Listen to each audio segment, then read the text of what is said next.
Leasley. We have the business relations specialist from ACCES-VR. Jen covers how many counties in your position? So I cover 6. So I have the Finger Lakes, Monroe County, and Livingston. Great, great. Well, welcome everybody. And Jennifer, I'm going to let you take it from here. All right. Well, thanks, Mike. Thank you, Mike and David, for putting today's presentation together and organizing this so that way, again, since we have a smaller group of people, we'll keep it informal. Feel free to unmute yourself, put questions in the chat. So I don't mind, people interrupting with a question as we go along.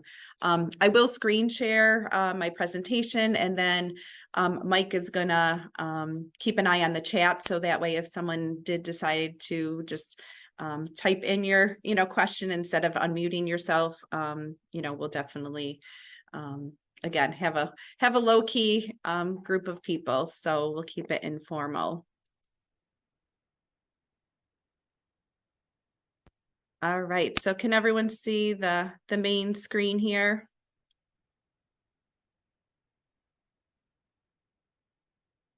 Okay, can someone just say yes? You're good, Jen. Okay, thank you, Lindsay. All right, so again, so I am the business relations representative at our Rochester district office. So we have our district office in Rochester, and then we also have our satellite office in Geneva. So our team definitely has a great location. They get to see the lake right across the street. And then our counselors also travel to the various counties as well. So they do have partnerships and relationships, I know, with many people through Finger Lakes Works. And so again, we're always looking at those opportunities to collaborate and partner, and hence, today's presentation, doing the partnership with the disability resource coordinators in the areas.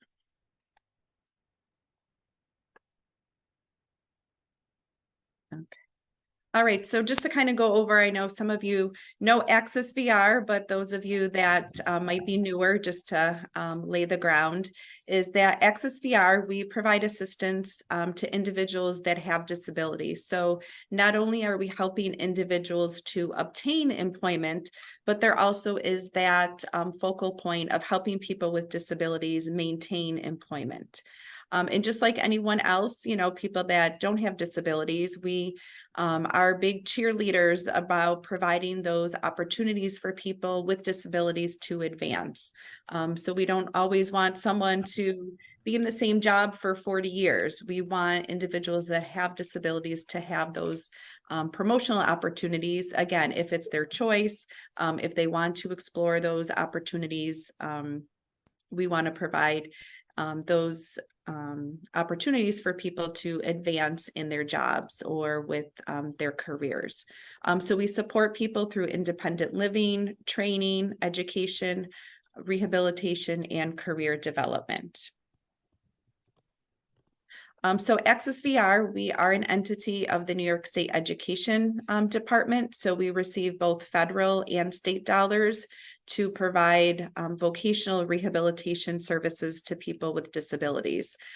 So the VR is vocational rehabilitation, not virtual reality. I know there's lots of great virtual reality headsets that the career centers are exploring opportunities for youth and adults to have that virtual reality experience with careers, but VR for us is vocational rehabilitation.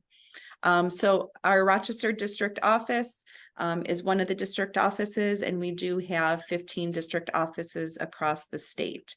And then we also have the 10 satellite offices, and our one is in Geneva. So the purpose of ACCES-VR, again, is to assist individuals that have a disability to go to work.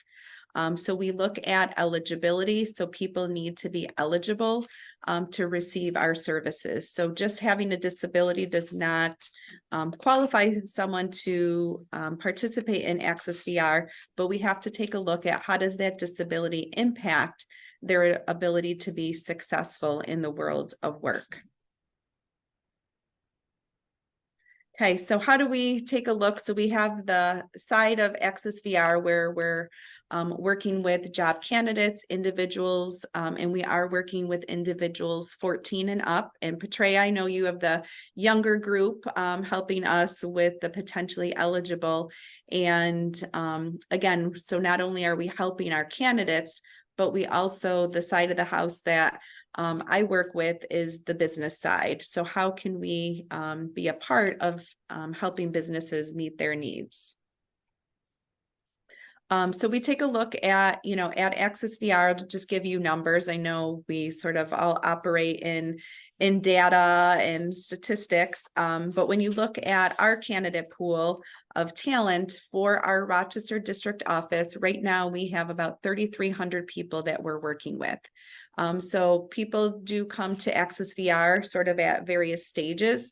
Some people come to ACCES-VR maybe knowing what they want to do, while some individuals might not be sure what might be a good job fit for them. And so sometimes we do vocational assessments to help identify people's skills, strengths, and abilities. But overall, just looking at our numbers, and we know with the labor market shortages, it's always a great opportunity for myself to sort of showcase our talent pool because Good afternoon, this is Pam. Oh, I think someone's not muted. So again, just to kind of highlight our talent pool, it's not like our talent pool dries up. Each month we have anywhere from 150 to 200 new applicants each month. Our counselors are in the school districts, they're working throughout the year. So even though yes, we are, part of the New York State Education Department, we are open 12 months out of the year. We don't have summers off like teachers. And so even despite that, we still continuously get new applicants each month. We're at community outreach events. I know here in Rochester, they've been having these Rock the Block events. So we've had tables there, different job fairs we attend. I know Lindsay, I'll give us a shout out. We had our disability job fair. And so again, we're always building those partnerships with businesses. So that way they see that ACCES-VR has a talent pool they can tap into. There's no cost to businesses to utilize, ACCES-VR services. We do have pre-screened candidates. So when individuals are job search ready, they have been working with their ACCES-VR counselor for a period of time. They've already been connected with employment services. So they've been working with a job placement counselor that's been helping them not only put together a professional resume, but practicing interviewing. We know that the world of interviewing has changed as well. It's gone from phone interviews to using different platforms to in-person. Someone's first interview might be over the phone, and then their second interview might be over Zoom. And so we definitely work with our candidates so that way they're knowledgeable about the different platforms and how to interview to the best of their ability. Looking at this third bullet, our local network of support. Again, we work with Finger Lakes Works, Department of Labor, Rochester Works, colleges, school districts, training programs. And so we're always building those relationships. And I know years ago, people sort of worked in these silos, but I can honestly say, I feel like we are out of that, which is a great thing. Even if I get a job lead from a business and we don't have candidates, I'm partnering with our partners and providing those job leads, because at the end of the day, I want a business to be able to operate and to not have to shut down their manufacturing lines because they don't have employees. So any way that we can assist a business, again, getting them connected with other agencies, at the end of the day, it's a win-win because again, we want those businesses to stay in our communities and stay employing people that live in our communities as well. At ACCES-VR, we do have financial incentives and tax credits that we can offer businesses. So at ACCES-VR, we have 2 hiring incentives. The first one is called a work tryout, and the second one is called on-the-job training. And we can reimburse a business at 100% of the job candidate's wages. So it doesn't matter if that, candidate is making minimum wage at $14.20 an hour, or if that person is making $40 an hour, but it obviously has to align with the job market, and we need copies of the payroll documentation in order to reimburse the business. It's a seamless process, and any business that you're working with or any businesses on today, we can always have more conversations on how to make a business a vendor, so that way we can offer any of those two hiring incentives.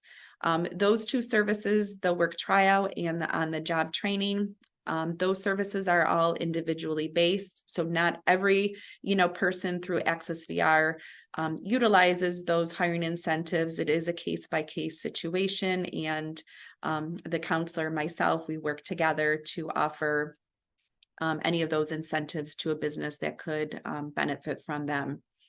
Also, there's so many different tax credits. I know I also do many presentations, with the Department of Labor in conjunction just about the variety of different tax credits. So there are tax credits specifically for individuals with disabilities, and the great thing about a business is they can utilize the hiring incentive. So they could utilize a work tryout, and then they also could receive a tax credit. They could receive the federal and tax credits in conjunction. So always glad to help businesses, maximize any credits that they could receive and utilize in New York State.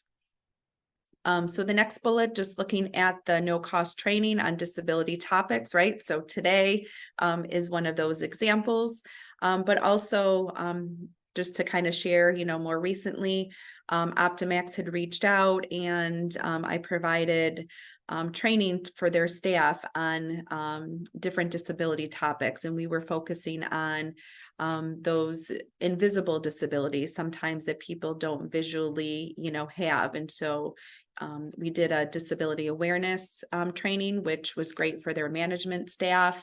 Again, they are always, big cheerleaders on, having an inclusive environment.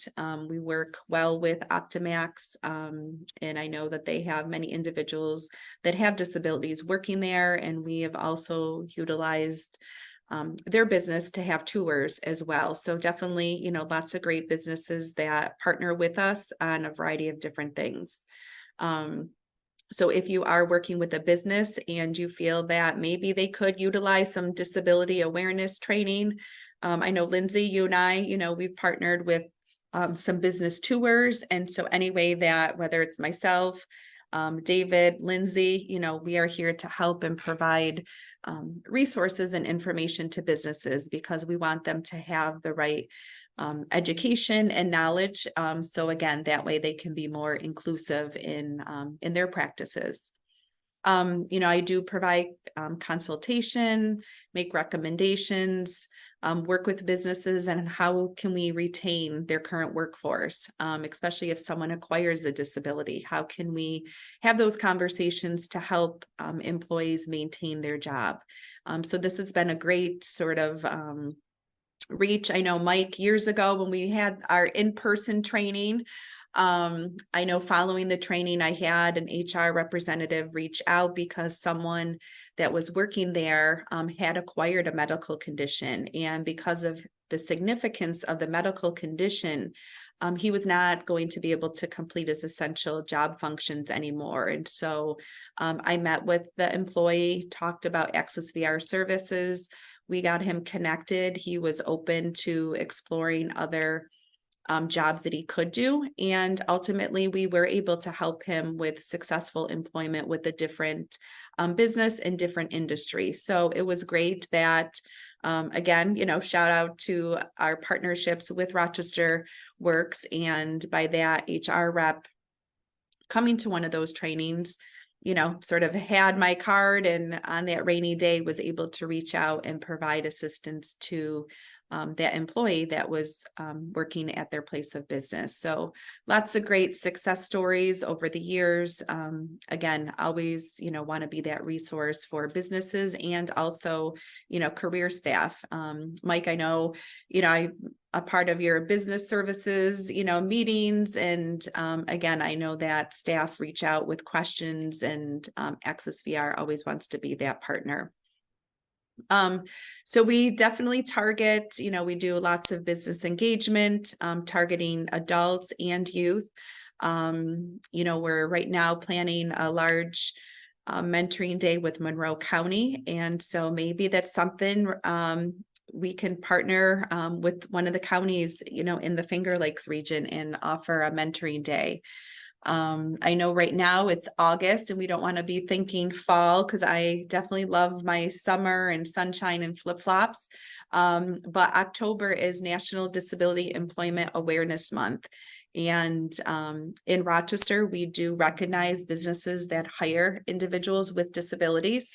And I know I'm thinking for the Finger Lakes region, we did receive a nomination for Goodwill for their efforts of hiring people with disabilities. I actually nominated Optimax as well. So we definitely include and encompass, it's not just the Rochester businesses, it's our whole territory for ACCES-VR. And so October 19th, we will be recognizing businesses. There are 11 businesses that will be recognized this year for their hiring efforts and sort of sometimes their creative sense too of thinking outside the box to provide opportunities for people with disabilities. So again, feel free to reach out to me, whether it's, today through the chat with any questions. My contact information will be at the end of the presentation. So any way that I can work with you, with David, Lindsay as well, because again, we want to build those partnerships and relationships with businesses. Okay, so we're going to be going through some different information. This information is provided from the Northeast ADA Center. They're definitely a great resource along with the Job Accommodation Network. I know I definitely utilize these two resources and encourage businesses and partners to check out the Northeast ADA along with the Job Accommodation Network. So just to kind of take a look at, again, I know people sometimes like statistics, but when we look at people with disabilities are the largest minority group in the United States. Several years ago, it was 1 in 5. Now that number is 1 in 4. So when we take a look at this group of individuals, anyone can join this group at any time.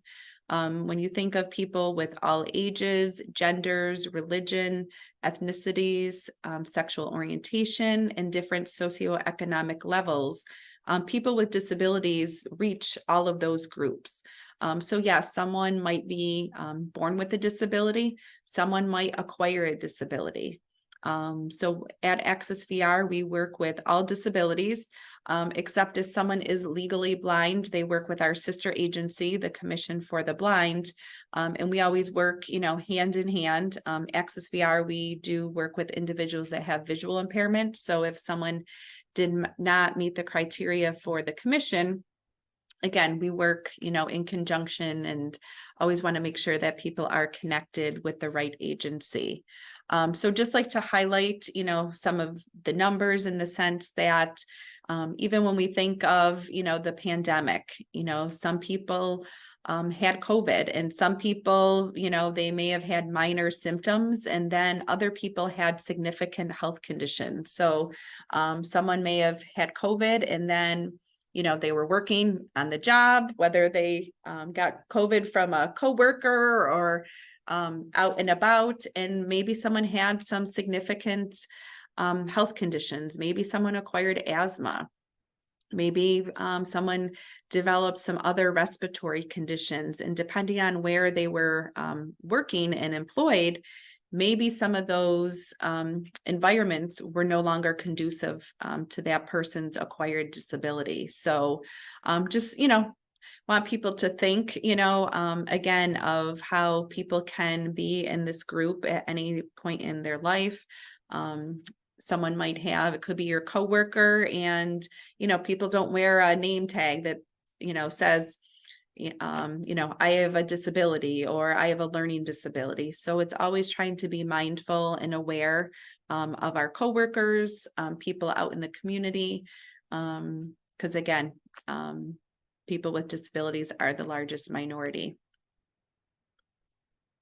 All right, so I'd like to kind of mix up, today's presentation just to kind of highlight some different celebrities, people that maybe you have seen, just to really showcase the variety of different disabilities. Because I know when you Google disability, often you see the blue logo, someone in a wheelchair. But as David, Lindsay, and myself, we know that there's so many different disabilities, and it's not always someone in a wheelchair that we are working with.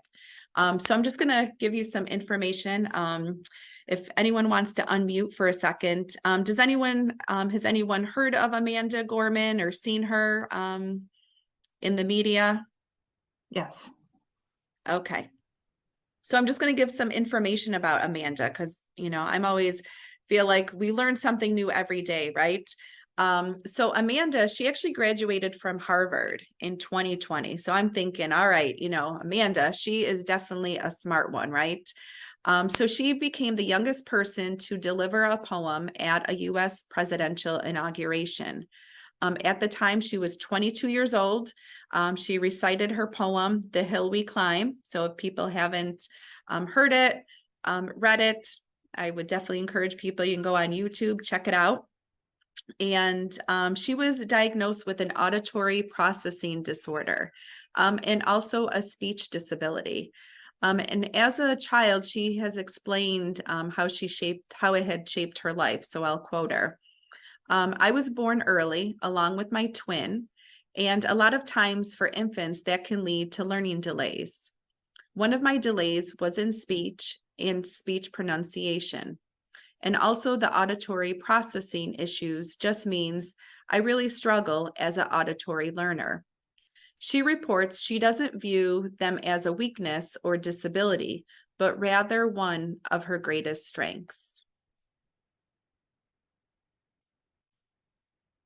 Okay, so the next person, Niall DeMarco. Has anyone seen Niall, heard of Niall?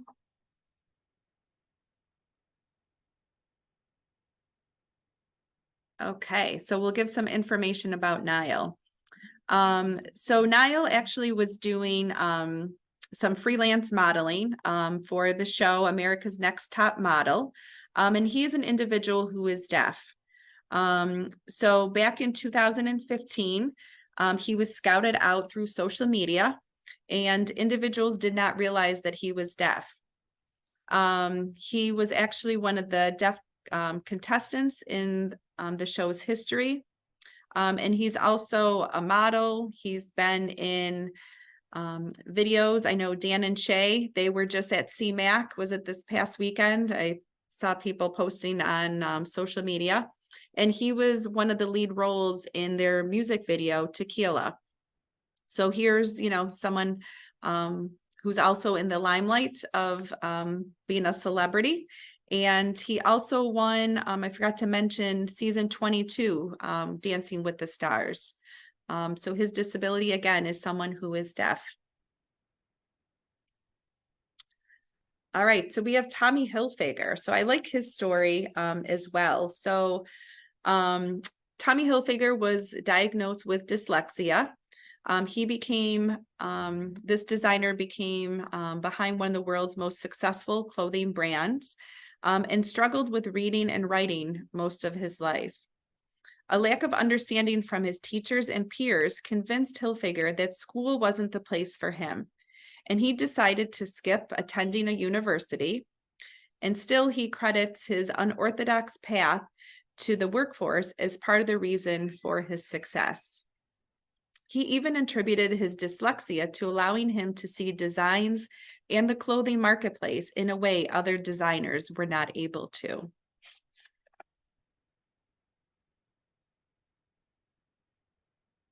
Okay, so do people remember David Patterson? All right, so just to give some information and background on David is, as a result of an infection during infancy, David did not have vision in his left eye, and he also had limited vision in his right eye. His family moved to Hempstead because in New York City at the time, public schools would not allow him to attend a regular classroom. He did receive a degree from Columbia University and also a law degree from Hofstra Law School. He did not become an attorney because the bar exam at that time in the 1980s did not provide accommodations, which would have allowed him to take the bar exam. In 1985, he was elected to the New York State Senate and then rose to the position of state majority or minority leader. He was sworn in as our nation's first legally blind governor on March 17th, 2008. Okay, Mike, do we have any questions?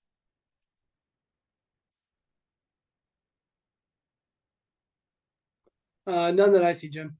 Okay, perfect. All right. So, so before we kind of jump into the reasonable accommodations, just to kind of have this a little bit more dynamic. So what are some accommodations that people might be aware of? If people want to unmute and jump in and I think, Oh, sorry. Go ahead, Mike. well, I mean, I think sometimes we've got so much technology these days. So somebody with dyslexia, accommodation might be spell check on their computer. Even though it's already there, they could use it as an accommodation.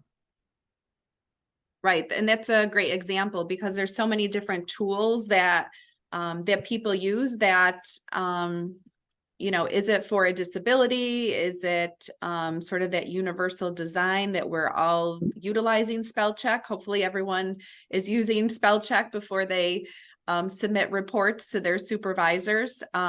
So again, it could be because of a disability or not.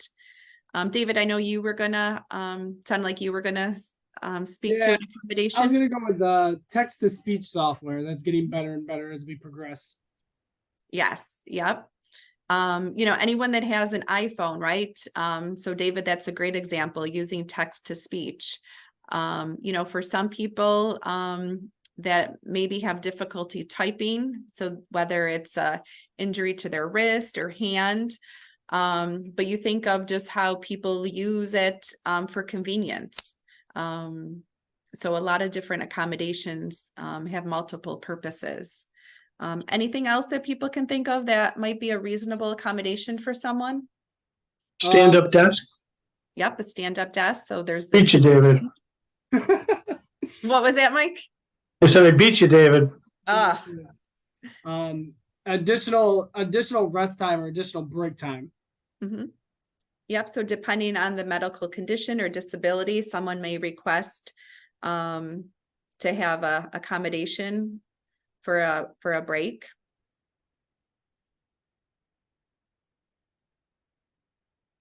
Okay, so we have some good examples.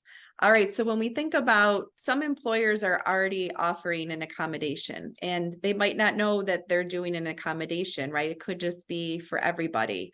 I think of some manufacturing companies that have mats for all of their staff and employees. So yes, it might be preventative for back injuries, but they're doing it for everybody. So it's not that employee A who has a back injury has to request the accommodation. It's that this business is already providing the accommodation. So anytime an employer has done something differently to enable someone to stay in the job, and in order to be effective in their position, this employer has provided an accommodation.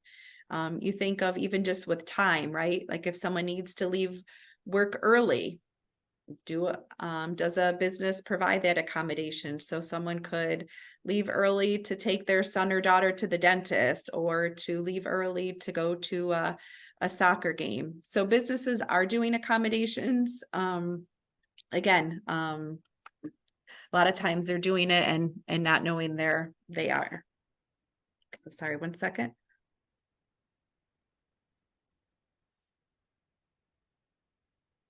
All right, so what is a reasonable accommodation?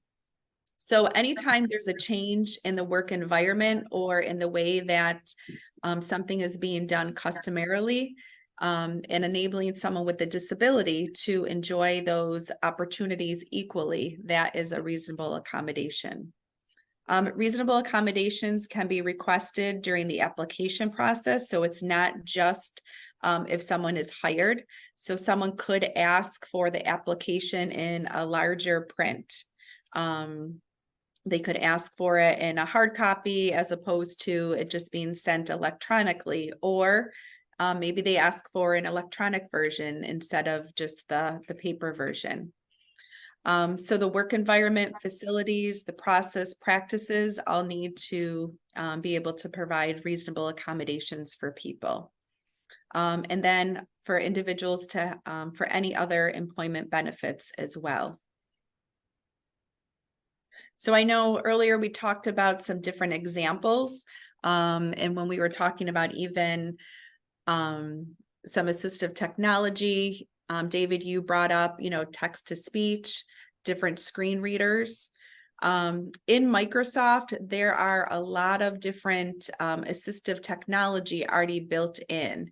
And next month's presentation, just to give a shout out, is that we are going to have a presentation on assistive technology. And so I would encourage, those that are here today to attend that presentation on September 18th. So we'll go into more detail about assistive technology and Microsoft, what Microsoft has built in. Change in schedule, I'm just even thinking of the pandemic. So yes, there's remote work opportunity, but I think too, businesses looked at could they change work schedules for people? So I know even with the pandemic, one of the silver linings is looking at more of that work-life balance life, right? I definitely on many days get an F in that department, but looking at, can someone work 7:30 to 3:30 or 9 to 5? And so these are some examples where a business may be able to provide that accommodation.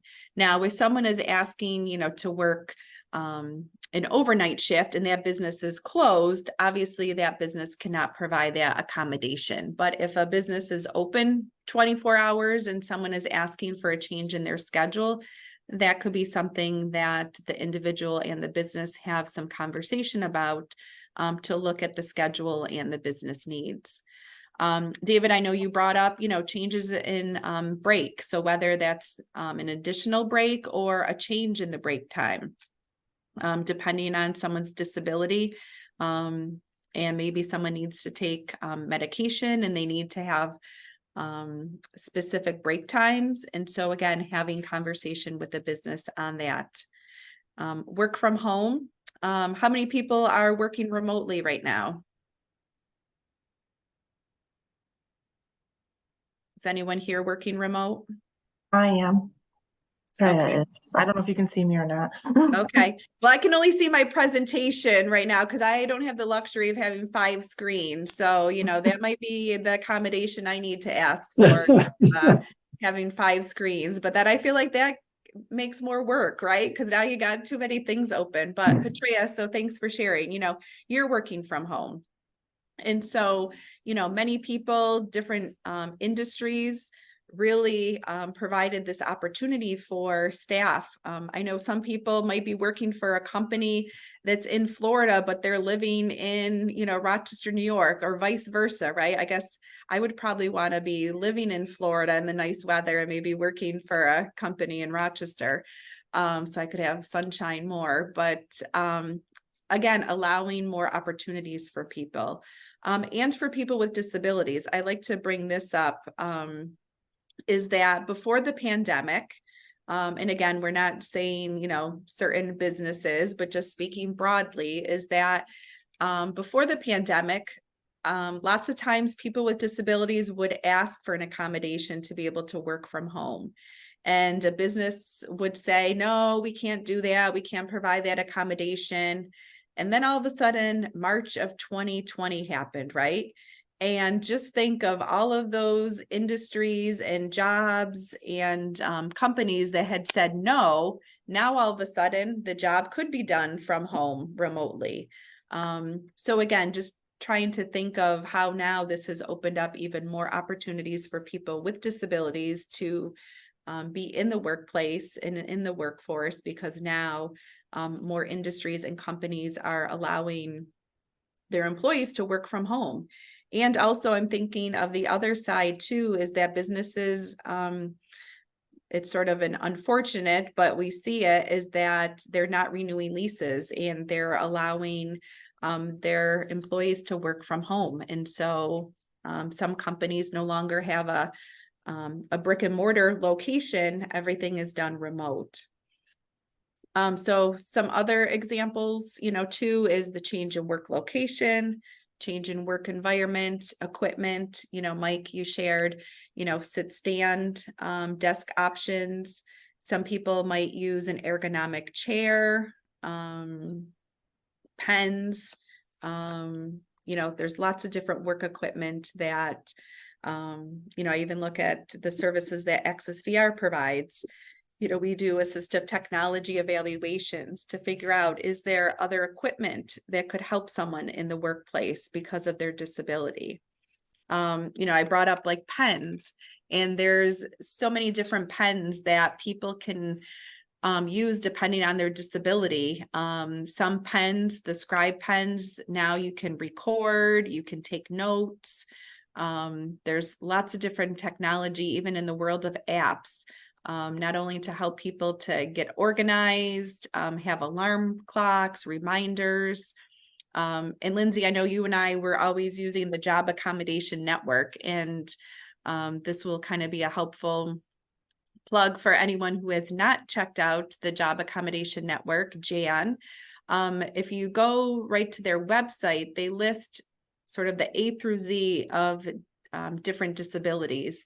And so if you clicked on, let's say, you know, B for back injury, we'll talk about the disability, and then it also gives some suggestions, some recommendations of some accommodations that could be helpful. And again, not everyone's going to receive the laundry list of different accommodations, because what works for one person might not, you know, work for somebody else. But it also is helpful in that interactive process with an individual that has a disability, you know, to talk with their HR or their manager.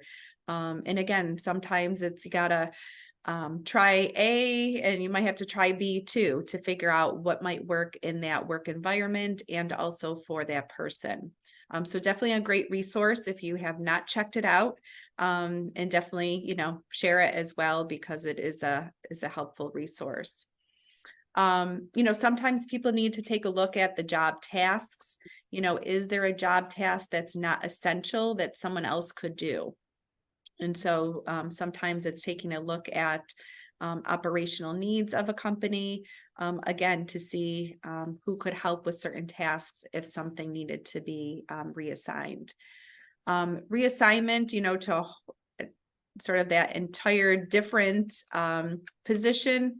You know, yes, sometimes we do need to take a look at that because the person can't do the essential job functions. But, you know, I also find that with the world of technology, there's so many great, whether it's assistive tech, apps to really help people in their jobs, that we didn't have these resources, you know, many years previous. And every day there's new, I'm sure Terry Martin next month will talk about, you know, we just think of the worlds of the smartphones and just how that has evolved with technology.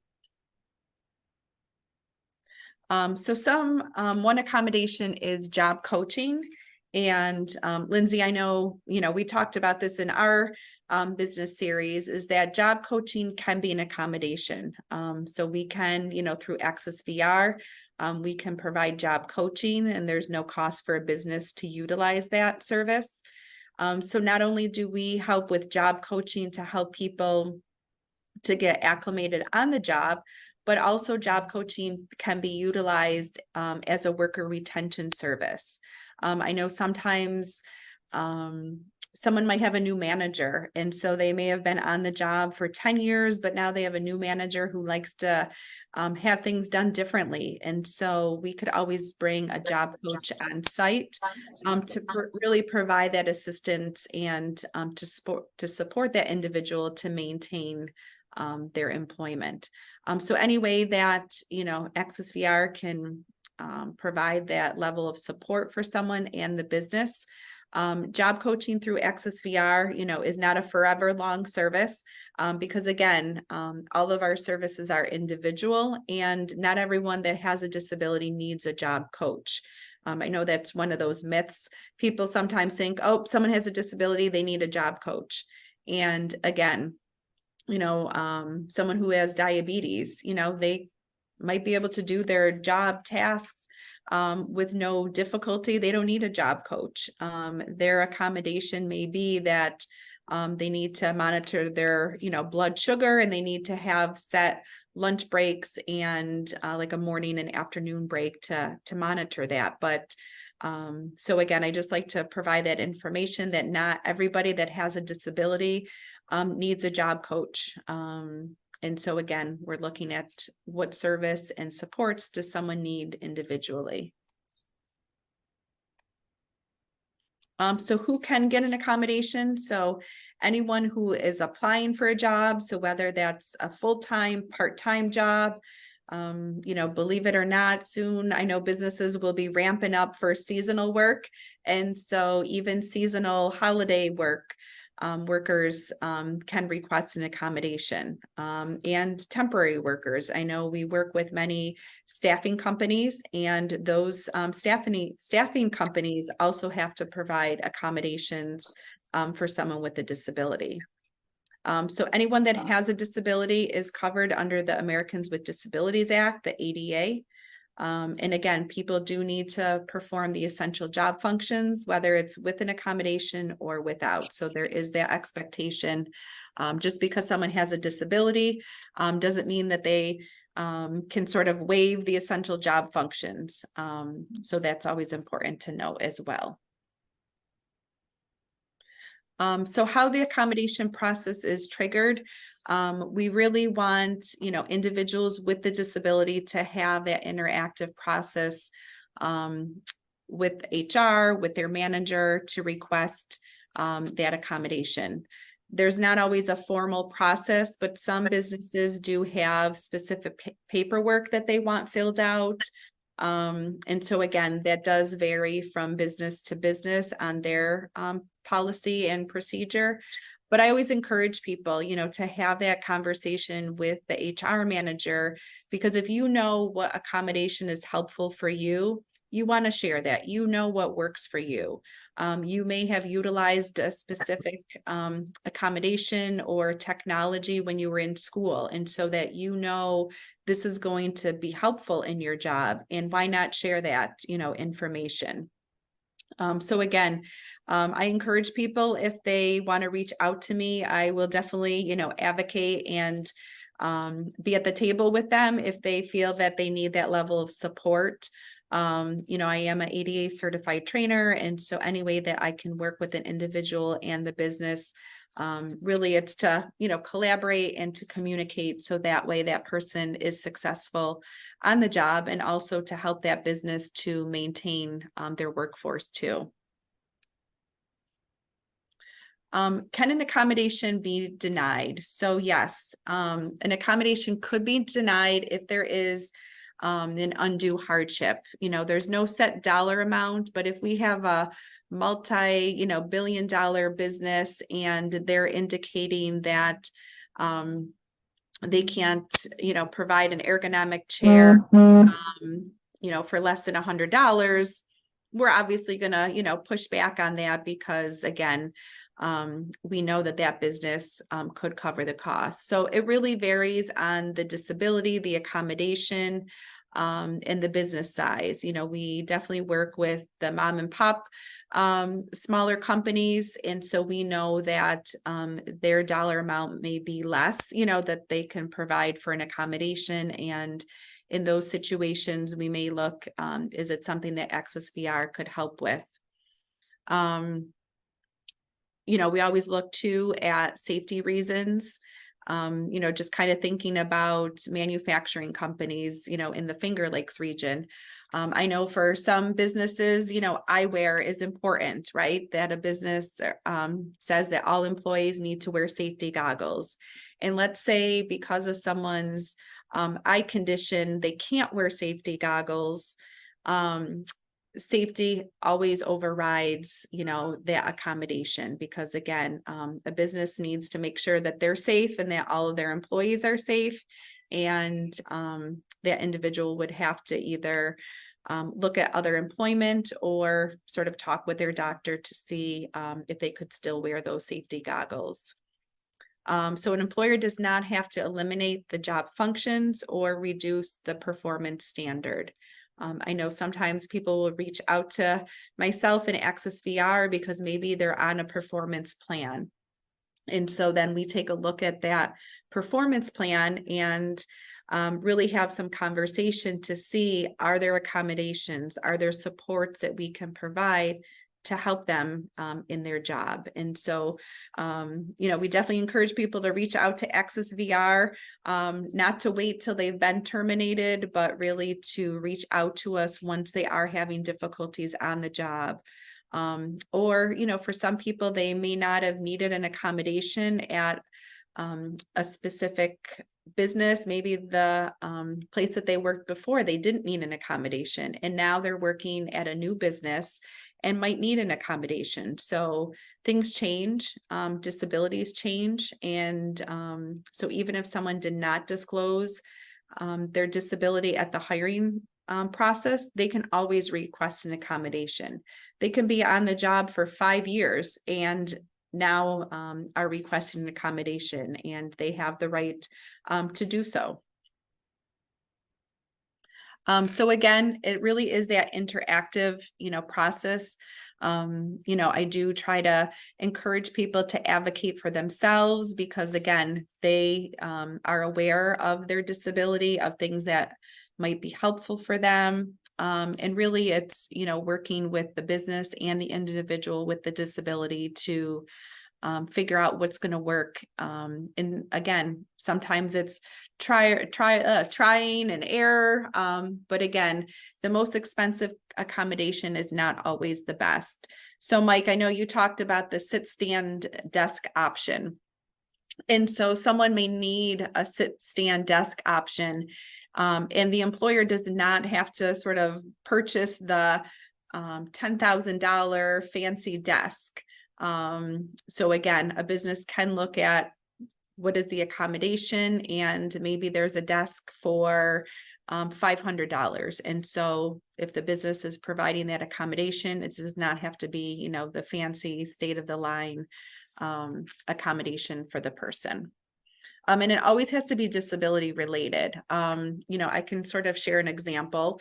We're working with the individual right now, and he is receiving assistive technology on his job, and the employer is in the process of, you know, purchasing the equipment, and we're going to have Terry Martin, our assistive technology vendor. He will be providing the training.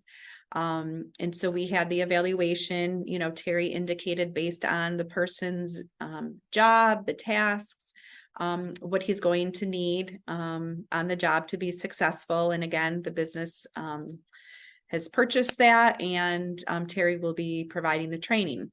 Well, now the person sort of has a wish list, right? And so I, you know, had to push back, and, you know, you can't just sort of have a wish list like, oh, I want, you know, this and that if it's not disability related. So if the business is providing accommodation, it has to be connected to that disability. So one question that we do get asked, and David and Lindsay, not sure if you've come across this question, I'm sure, but can medical documentation be collected? So the employer does have the right to ask for the medical documentation if someone is requesting an accommodation. So that information has to be, you know, kept in a separate file, but they can ask for that documentation to support the accommodation that's being asked and requested. So again, people don't have to provide their whole life medical history. So if someone is requesting, again, the ergonomic chair because of a back injury, the employer could ask for that medical documentation showing that the employee does have a back injury and that the doctor or medical provider is, you know, maybe has thrown out where the person needs to be able to have a specific chair that could maybe recline back or have extra cushion or extra lumbar support because of their back injury. So again, a business could ask for that documentation. So who else can be told? You know, employer, HR, manager, they can't just send out a memo, hey, you know, Johnny has a disability, and put anything out in the company newsletter. So individual does need, medical information does need to be kept confidential, and only the coworkers that are directly impacted may be informed that there might be a change in job duties or of tasks. So let's say someone is working in a clerical position, and maybe the paper is sort of housed on a top shelf. And let's say someone now has acquired a disability and they are using a quad walker, and maybe their balance isn't always as stable as it was before. And now this person can't reach, you know, the sleeves of paper on the top shelf. And so maybe now there's another employee that is going to be tasked with grabbing the paper and loading it into the copier. Or maybe the person's only tasked now with grabbing the paper and leaving it in front of the copier every morning. And so then that way that individual can grab it and still fill the copier every morning with paper. So again, it's only those employees that might be impacted and maybe assisting someone that has a disability. So we always need to make sure that, you know, all information is kept, you know, private. I know sometimes there's employees that, you know, want to know everyone's business, right? And so HR managers, they need to sort of, you know, be strict with that and indicate, just kind of sort of send a blank message out that all, you know, information is kept confidential and that it respects, you know, the privacy of all employees, because, you know, you never know who might acquire a disability, and not everyone, you know, needs to know about people's medical history and conditions. So again, we always want to make, you know, sure that accommodations that we're making it work. We want managers to really create that trusting environment. So that way, if someone did need an accommodation, they feel comfortable asking for it. Because again, it's that win-win when a business really creates that safe environment. Their employees feel like they can trust their manager, their HR manager, to be able to have that conversation, so they feel like they are getting their needs met. And then they have more loyalty to that company as well. All right, so I'm going to show this brief video. This is through ODEP shared this video, Who I Am, and it just, you know, highlights people with disabilities in a number of different, you know, positions. And I always like, you know, positivity. So we'll show this. Oops. Oh, sorry. I just clicked on the wrong thing.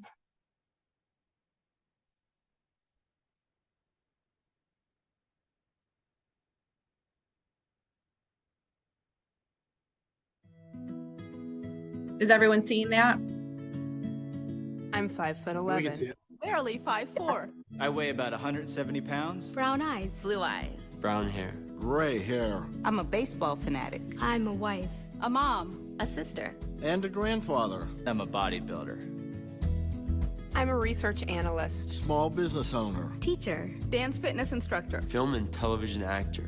I'm an office clerk. I'm a copywriter. I'm a veteran. I have a prosthetic leg. I have multiple sclerosis. I have lupus. Cerebral palsy. Post-traumatic stress disorder. I'm blind. And I'm working in a job I love. I love because I was given a chance. Because I was given a chance. To contribute my skills and talents. To show my disability is only one part of who I am. Who I am. Who I am. At work, it's what people can do that matters. For more information, visit whatcanyoudocampaign.org. All right, so I always like to end on some, positivity.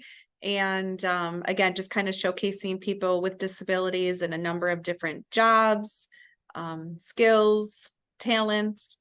And so I don't know if anyone has any questions.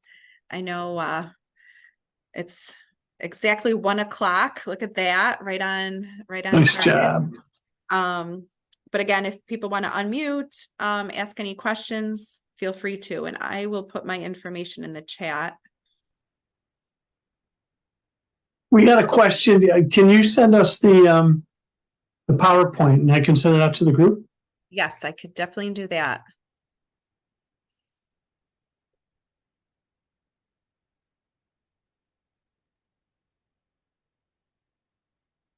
I recognize one of those folks in that little video clip. I think he was in Breaking Bad.